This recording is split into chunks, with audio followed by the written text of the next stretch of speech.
Hey everyone, and welcome to No Sleep the podcast, where you can listen to the best and weirdest short stories. This week's story is from the user Life is Strange Me Too, and it's about Frank, the monster. Make yourselves comfortable and enjoy. I was lying alone in my room when I heard a voice, deep and crackly, coming from beneath my bed. Hey. I told myself I was just imagining it. Hey, kid.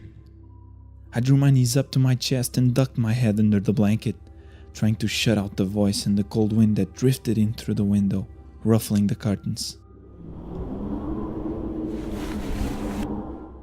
Who are you?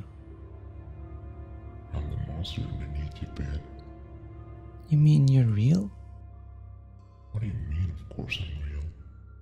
Do you have a name? Of course I have a name. Oh. Well, what is it? Frank? Frank?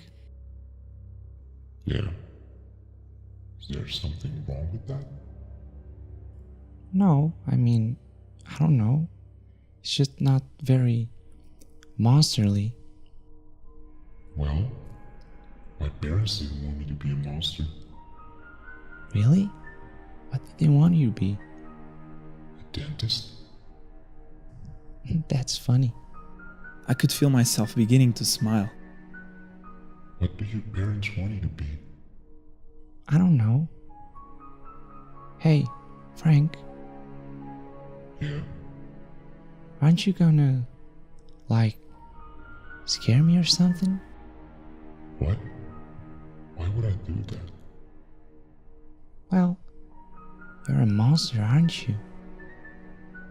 Well, yeah, of course I am.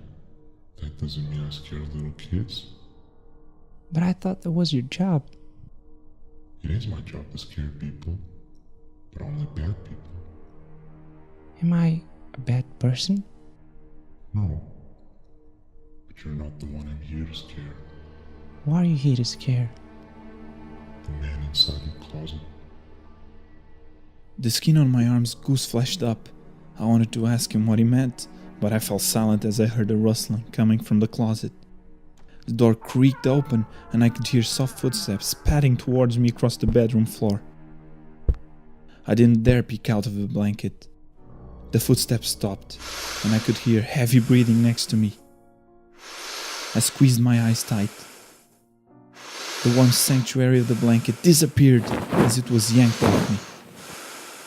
I hugged my arms around my knees and prepared for the worst. A scream shattered the night air, followed by the sound of breaking glass. I opened my eyes, a crack, to see a knife lying on the carpet next to my bed, blade glittering in the moonlight.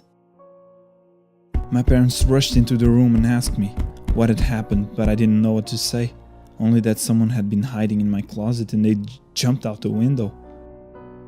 My parents called 911 and the police came right away. They picked up a man called Gary Thompson, sprinting through the streets, a couple blocks away. He was covered in blood and broken glass.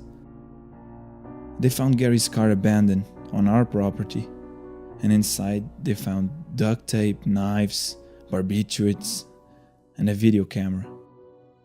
From what I heard, Gary's lawyer employed an insanity defense, and Gary is currently incarcerated in a state mental facility for the criminally insane. I never heard from Frank the monster again, but the officer who arrested Gary told me that he sleeps on the floor of the facility. He tells the doctors that he's terrified of Frank, the monster under his bed.